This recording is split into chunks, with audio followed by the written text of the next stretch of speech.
Yo, what's good, Hula Gang? We back with another story time video. I know the last one I did was like 30 years ago, but don't worry, man. I know some of y'all already have kids and grandkids by now, but it's okay, bro. So look, for today's story, I'm gonna tell you about the time that I realized my friends were soft. Flashback to the 9th grade. This is our first year of high school. I'm still with the same best friend group from middle school. It was 4 of us, so I'm just gonna address them as the first initial of the names for the story. So it's J, S, and C. Now, like I said, this is our first year of high school, so the school I went to had a program where we could go to a trade school as well as our main school. So it'll be half day at the main high school and the other half at the trade school, or you can choose to stay full day at either school. So me, J, and C all did half day while S stayed at the main high school. At the beginning of the school year, we get assigned school buses for us to ride between schools, and I ended up being on a separate bus from C and J. Now, a few months in, the school doesn't really check who goes on what bus, so I end up deciding to ride with J and C just to hang out with them and see what their bus is like. When I get on the bus, they sitting all the way in the middle / front of the bus with their boy P. So now it's me, P, J, and C all sitting in a little square. Me and P in the front and C and J right behind us. On this bus, all the way in the back were the Spanish kids. We used to call them gualas. Literally when they just fresh off wherever the fuck island they from. Fresh in America, bro. That's, you know what I mean? It is what it is. They were like 12 to 16 deep, 3 to 4 rows of seats on each side. They were talking loud, playing their music or whatever regular back of the bus activities they got going on. I was the same way with my group on the other bus, but then they started throwing shit. Empty water bottles, paper balls, etc. So they end up throwing something to the front of the bus, and something ends up hitting one of my boys either on their head or their shoulder. I can't remember correctly. I think it was low key. I feel like it was C that they hit, bro. It was either C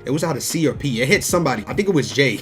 They hit somebody, and that shit, I swear that shit hit them either their shoulder or their neck, and I literally seen it hit them. They just stood looking forward, bro, as if nothing happened. Now, when you in high school, especially a public school in the hood, the ghetto, whatever you want to call it, you cannot let yourself get punked. It's damn near like jail. So I stick up for my boys since they on mute, and I yell back to the Spanish kids, watch where y'all throwing shit, because if something hits me, it's gonna be a problem. They all laugh, they just ignore me. So I play it cool and I turn to the side, but I'm turning an angle so it looks like I'm not really looking at them, but I really am. Now, from the corner of my eye, I'll see one of the kids throw something in my direction and then put his head down right away. He threw this shit in hopes that it would hit me or something, because I just said something. There's no reason for him to throw it and put his head down, alright? So now I gotta stand on business once he throws that. So I stand up and walk straight to the back. As I'm walking, I'm looking straight down the middle lane, thinking to myself, shit, I hope I don't trip and fall on my way back here on some movie shit. Once I get to the back, I punched the dude in his head and I just kept swinging on him. Now, y'all probably thinking, why the fuck you punching his head, not his face? Listen, I may have punched him in the face, but I know for certain I punched him in his head. Because one, I'm standing up, he's still sitting down. All of a sudden, all the Spanish kids stand up and one of them grabbed my hands from behind me to get, look, they either grab me to get me off of him, or they grab me so they can hold me for a quick second while he gets a hitting. I'm reading this shit, by the way, so I gotta make sure I don't lose no notes, feel me?